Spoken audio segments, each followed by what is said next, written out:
Coucou les Snailies et bienvenue sur la première vidéo de Nonowara. Aujourd'hui je vais vous montrer comment disposer les différents éléments dans le terrarium pour avoir un milieu de vie adéquat pour vos escargots géants d'Afrique.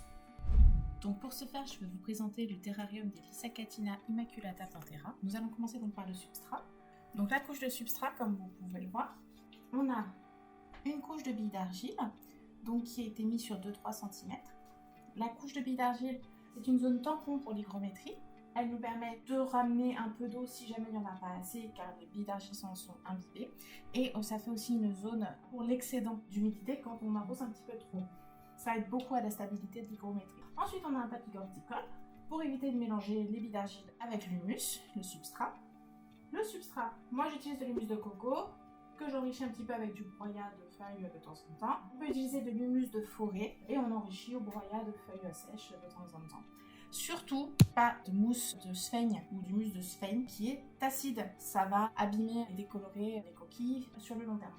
Rappelez-vous aussi de toujours remettre à niveau votre substrat. Normalement, il doit être suffisant pour que les espèces puissent s'enterrer. Certaines espèces sont plus arboricoles que d'autres, donc on peut se permettre de mettre un petit peu moins de substrat. Ici, on en a très peu sur l'avant car on a un dénivelé vers l'arrière qui est beaucoup plus important. Les Immaculata aiment beaucoup s'enterrer. Les miens sont tout le temps sous la terre. Je pense qu'il faudrait que j'en rajoute encore un petit peu là parce que je pense qu'il en manque. Avec le temps, voilà, il faut refaire les niveaux très régulièrement. Pour le système de chauffage, comme vous le voyez sur l'arrière, on a un tapis chauffant. Hop, je vais ouvrir. Le tapis chauffant, lui, est plaqué sur la vitre arrière. Pourquoi? Parce que comme ça, le gradient de température se fait de l'avant vers l'arrière, puisqu'on a les aérations basses qui sont sur l'avant, et comme on a la galerie placée sur l'arrière, l'aération haute est aussi sur l'avant. Donc comme ça, on a un petit gradient de température, et comme il est sur toute la longueur de l'arrière du terrarium, donc on a toute l'arrière du terrarium qui est couvert par ce tapis chauffant. Ce tapis chauffant, lui, va permettre d'avoir quelque chose de relativement constant. Les escargots géants d'Afrique n'ont pas trop des variations de température.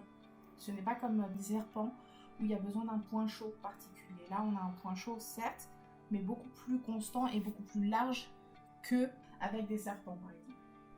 Pour ce qui est de la déco, donc nous, on a de l'écorce de liège donc, qui est placée ici, donc en forme de tronc. Elle est collée au sol du terrarium par du silicone. Comme ça, après, ça évite qu'ils me fassent tout tomber. Ce sont des escargots géants. On se rappelle que c'est des tanks. Ensuite, donc là, vous voyez sur le côté, j'ai isolé le terrarium avec des plaques de liège. Ça me permet de garder, encore une fois, une température beaucoup plus constante que si elle n'y était pas. Elle s'imbibe aussi un petit peu d'eau, ce qui permet aussi de maintenir un petit peu l'hygrométrie pas trop mal.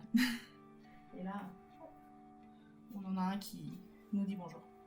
Donc maintenant, je vais vous parler d'éclairage. Donc moi, l'éclairage, j'utilise la galerie Exotera qui va avec le terrarium parce que c'est plus pratique, c'est quelque chose qui se fixe bien. Et j'utilise ce genre d'ampoules, donc les Exotera, qui elles sont assez sympas puisque elles ont les caractéristiques UV des zones tropicales.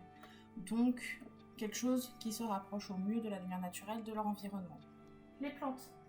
Alors en ce moment, je n'en ai pas parce qu'avec malheureusement le confinement, je suis assez limitée en sortie et surtout à Paris pour trouver quelque chose d'assez sain. Je ne vais pas prendre des plantes en bas de chez moi où il y a un parking, je vais plutôt en forêt et là, malheureusement, je n'ai pas le droit. Donc pas de plantes en ce moment. Il est prévu que je fasse une petite commande, je pense, soit chez Carnivore, soit chez Bourbon Nature, histoire de leur apporter un petit peu d'enrichissement dans leur terrarium.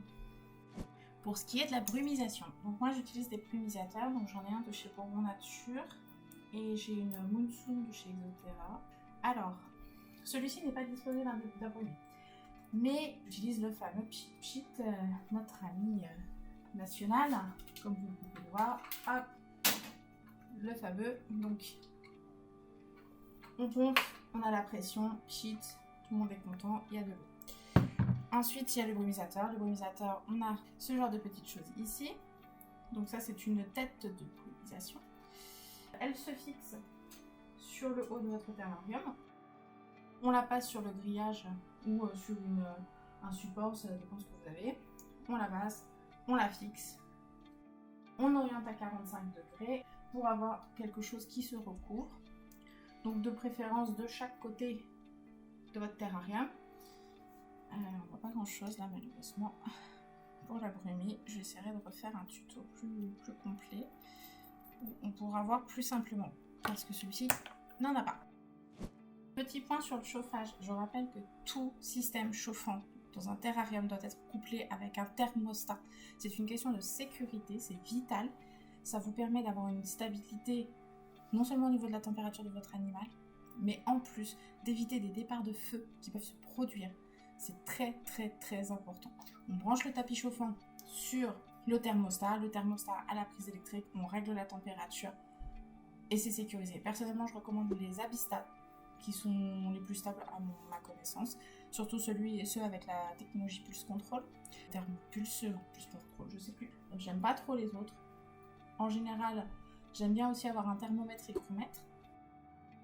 Si vous avez besoin d'une liste de plantes ou de déco possible pour vos terrariums, n'hésitez pas à nous demander, à visiter le site de nobara.fr. Vous aurez toutes les informations nécessaires. Vous pouvez aller aussi sur le site de Kaori, donc The Snails Apothecaries, qui est assez sympa, assez complet. Il y a aussi beaucoup d'informations sur comment installer son terrarium. On a des fiches résumées assez sympas. Et voilà. Ensuite, vous pouvez agrémenter votre terrarium avec des cascades, des gouttes à gouttes, des petites piscines où ils peuvent aller faire trempette. Les escargots adorent l'eau et ils adorent aller faire trempette. N'hésitez pas, c'est des super enrichissements pour vos terrariums. Voilà, j'espère que cette vidéo vous a été utile. N'hésitez pas à mettre un pouce et à vous abonner, à suivre la page de Nobara sur Facebook, la page de The Snails Apothecaries sur sa page Facebook aussi, et à venir dans le groupe de l'Union des escargots géants pour poser toutes vos questions. Je pourrais éventuellement faire un live pour répondre à toutes vos questions. Si vous êtes intéressés, n'hésitez pas à mettre un petit commentaire. À très vite!